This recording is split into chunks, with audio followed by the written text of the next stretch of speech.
बिल्कुल। चलिए शुरुआत करते हैं सुशील जी, जो आपकी सबसे बड़ी स्ट्रेंथ है ग्लोबल मार्केट के चार्ट्स पर। क्योंकि 2025 में हमारी मार्केट ने ग्लोबल मार्केट्स को काफ़ी अंडर परफॉर्म किया। कॉस्पी जैसी मार्केट को तो छोड़ ही दीजिए, वो तो 80% भाग गई, लेकिन उसके अलावा बाकी मार्केट्स, इवन जापानीज मार्केट्स को हमने अंडर परफॉर्म किया। हमारी करेंसी भी काफ़ी ख़राब रही। 2026 को लेकर पहले तो ग्लोबल मार्केट्स, डॉलर, ऑयल, इन सब पर, कमोडिटीज़, इन सब पर आपकी बड़ी कॉल क्या है? देखिए, अंडर परफॉर्मेंस में मेरी पहली टिप्पणी ऐसी है, जो 2024 की सितंबर में हमने अति मचा दी। हम बाकी ग्लोबल मार्केट से आगे चल रहे हैं। भारत राजनीतिक तौर पे विश्व गुरु बनेगा कि नहीं बनेगा, पिछले 10 साल से भारत का मार्केट विश्व गुरु जरूर है। तो जो अति हमने वैल्यूएशंस में और जो पीक बनाने में 2000 सितंबर में इलेक्शन के एंटीसिपेशन में मचाई, वो मचाना अब हो रहा है निकी में, चाइना में, हांगकांग में और ताइवान में। तो अंडर परफॉर्मेंस और आउट परफॉर्मेंस साइक्लिकल है।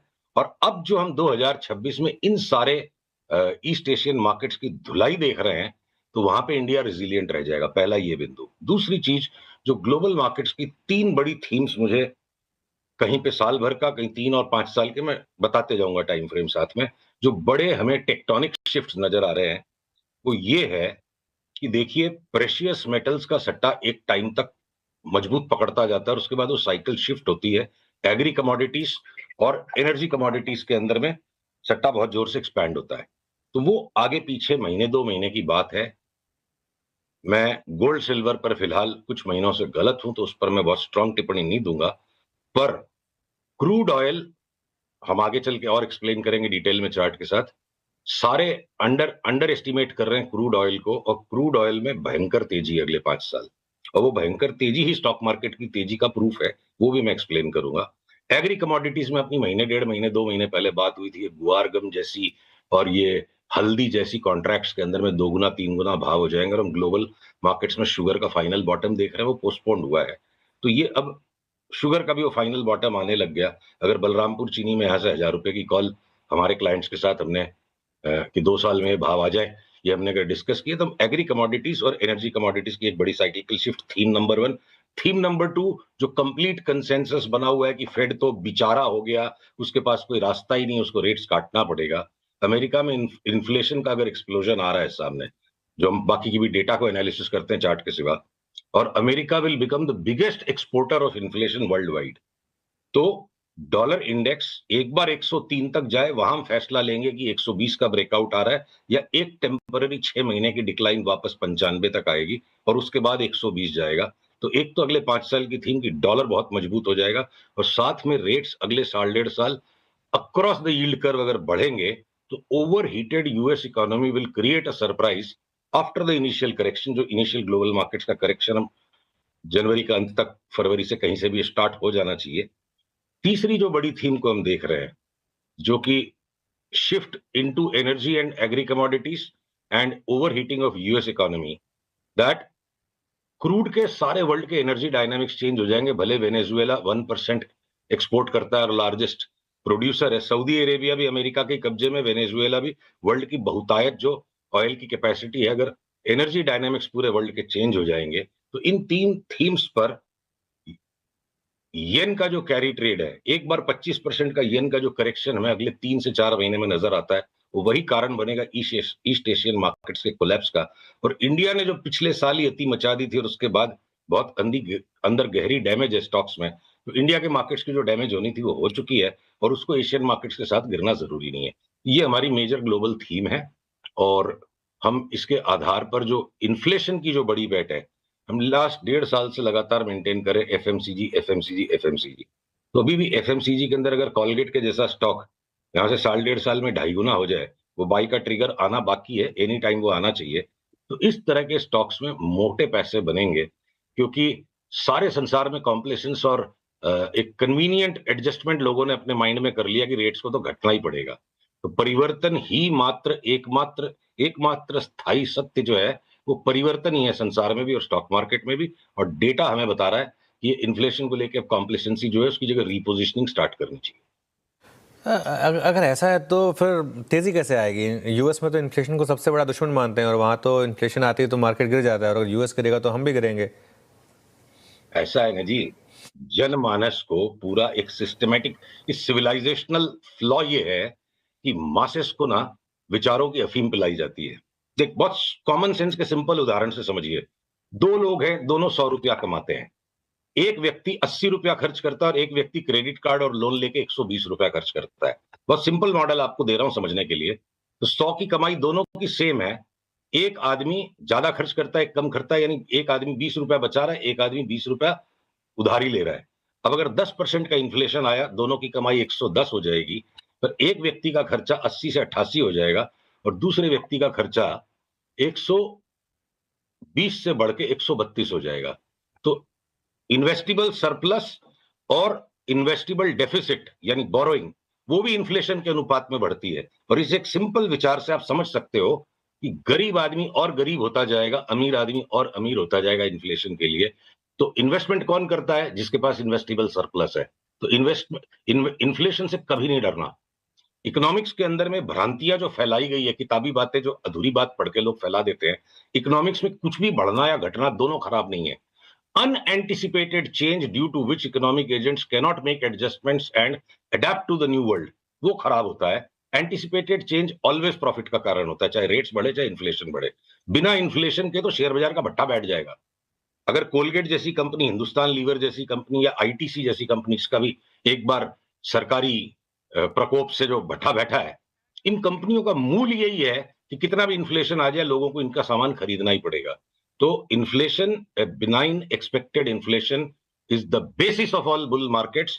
ये भ्रांतियां जो फैलाई गई है, कॉमन सेंस को लोग भूल जाते हैं, किताबों में पागल हो जाते हैं। 2004 से 7 का वो फेज़ मुझे याद है जब एक डिसेंट इन्फ्लेशन और डिसेंट ग्रोथ थी हमारे देश में। सबसे बड़ी बुल मार्केट तभी आई थी। मुझे वो फेज़ इसलिए याद है क्योंकि उस समय सैलरी हाइक्स भी उसी हिसाब से उतनी शानदार हुआ करती थी, तो वो फेज़ एक अलग ही था आपका। अच्छा सुशील जी, एक चीज़ आपने एफएमसीजी की बात तो कर ली, लेकिन निफ्टी पर आपने एक अग्रेसिव टारगेट लिया था, आई थिंक 30,000 का, लेकिन आपने कहा था उससे पहले एक बार के लिए शायद मार्केट थोड़ा करेक्ट भी हो जाएगा, तो वो व्यू इंटैक्ट है क्या? 30 नहीं, हमने 32,000 का लिया था। और मुझे क्षमा करेंगे कि मैं आपसे यहाँ मंजूर नहीं कर रहा हूँ कि अग्रेसिव है।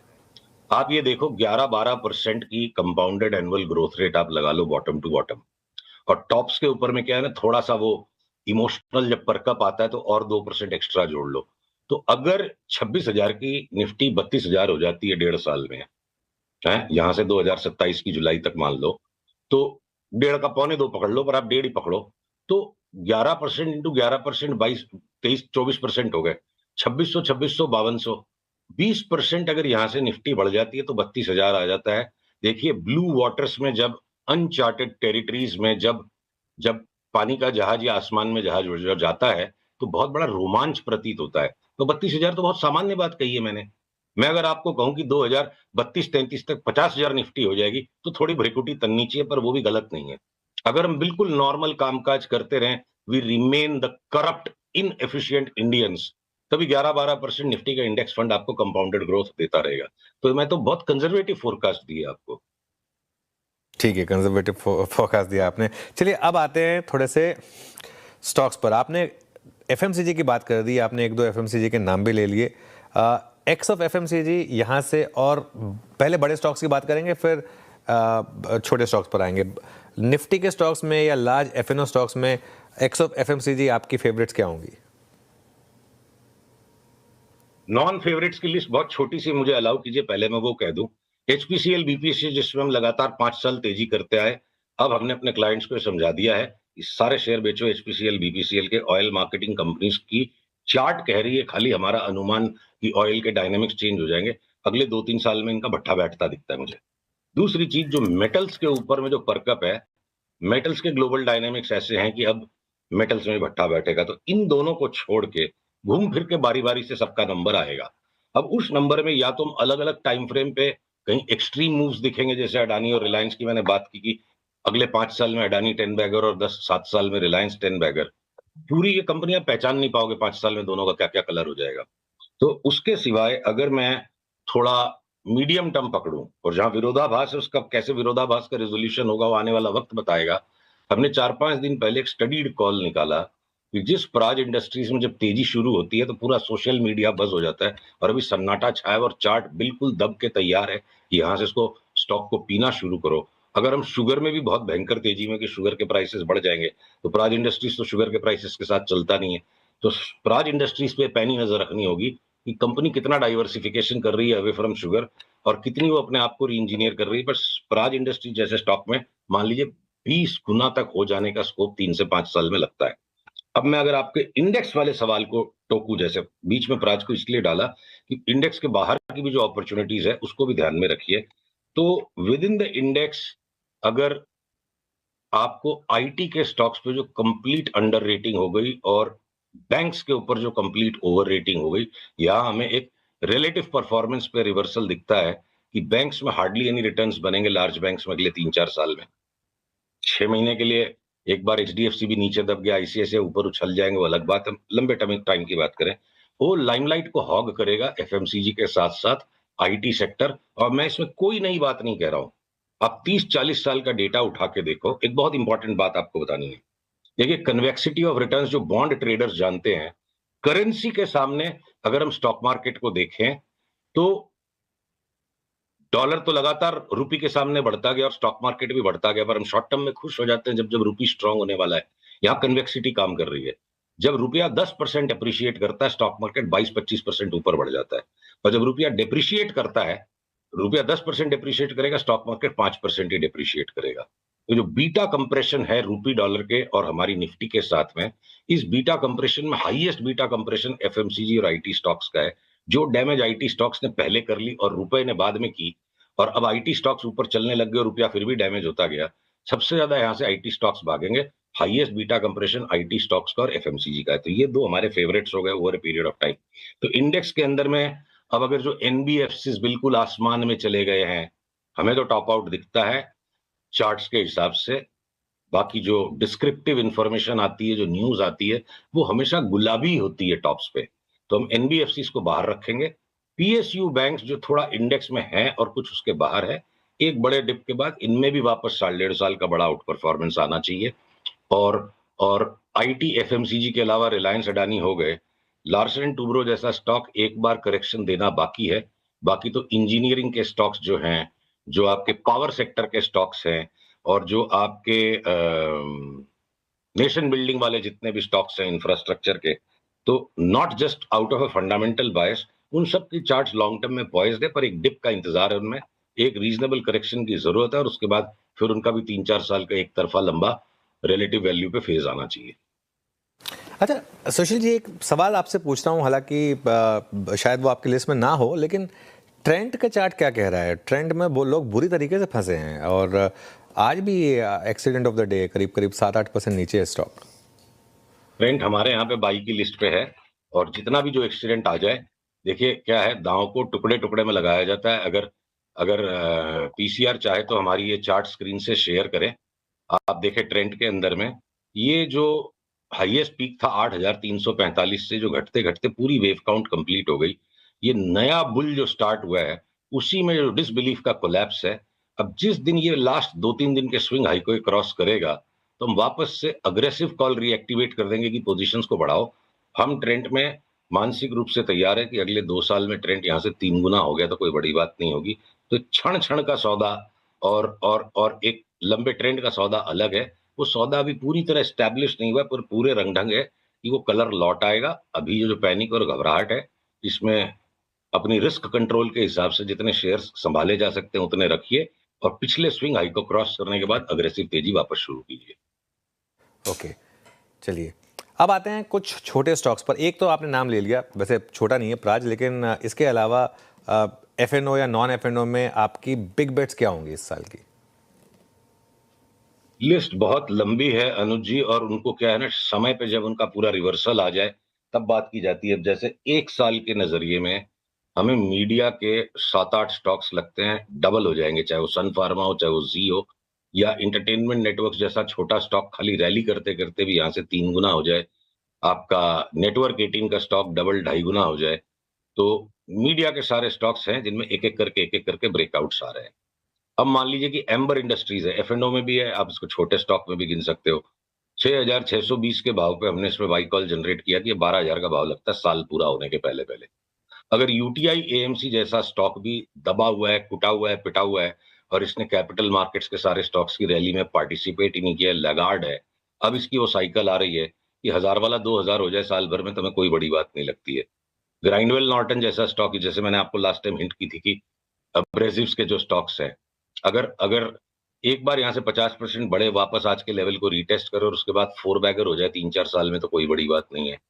अगर अगर मैं आपके साथ लौटूं कि ये जो व्हर्लपूल है, हिटाची है, जॉनसन हिटाची कंट्रोल जिसका नाम अब चेंज हो गया है, बॉस्क होम अप्लायंस कुछ हो गया है, ये इस तरह के जो स्टॉक्स हैं, जितने भी ये कंज्यूमर ड्यूरेबल्स वाले, ये हमें सब यहाँ से 80% से 100% बढ़ते लगते हैं। 2026 की बैट पकड़ लो। अब अगर आप छोटे वाले थोड़े से केमिकल फार्मा केमिकल्स को पकड़ो, मान लो कि कैमलिन लाइफ साइंसेस, एक साल में अगर यहाँ से 2.5 गुना हो गया तो मुझे कोई बड़ी बात नहीं लगती है। क्वेस्ट कॉर्पोरेशन, अगर मैं यहाँ से बोलूं कि 4-5 गुना भी हो सकता है 4 साल में, उसको टुकड़े टुकड़े में पोजीशन को बनाना पड़ेगा। अभी फिलहाल 200 वाला हम 600 की चाल के लिए खेल रहे हैं, फिर 600 आने पर डिसाइड करेंगे बेचना है कि हम 1200 तक खड़े रहे। तो Marico will double from here, but पहले 30% का डाउन साइड है। 30% अभी हमने शॉर्ट सेल बोला है, और उसके बाद यहां से हमें लगता है कि वहां से मैरिको भागेगा। अगर मदरसन फ्यूचर्स हमें लगते हैं 200 का भाव हो जाएगा, पर एक बार 20% का करेक्शन है, तो भारत डायनेमिक्स यहां से 60-70% भाग जाए।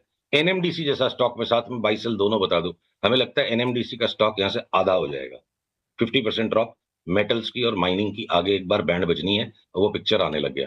अब इरेडा जैसा स्टॉक यहां से 3 बैगर हो जाए, या आईआरसीटीसी और आरवीएनएल पे हमारी पहले ही बात हो चुकी कि अंत के बड़ी मूव है। अब एम्बेसी डेवलपर्स जैसा रियल एस्टेट का स्टॉक जो सबसे ज्यादा मार खाया हुआ है और जिसकी बैलेंस शीट में सबसे ज्यादा इश्यूज है, पुराने इंडिया बुल्स की भी बैलेंस शीट के इश्यूज को इनहेरिट किया, तो जो मोस्ट अंडरडॉग स्टॉक है, अगर हमको रियलिटी के अंदर में 60-70-80% के रिटर्न लगती है, उसमें superlative out performer, but because risk भी उसकी ज्यादा है। एम्बेसी डेवलपर्स यहाँ से 4-5 गुना हो गया तो कोई बड़ी बात नहीं लगती है साल भर में, मैं 2-4 साल की बात नहीं कर रहा हूँ।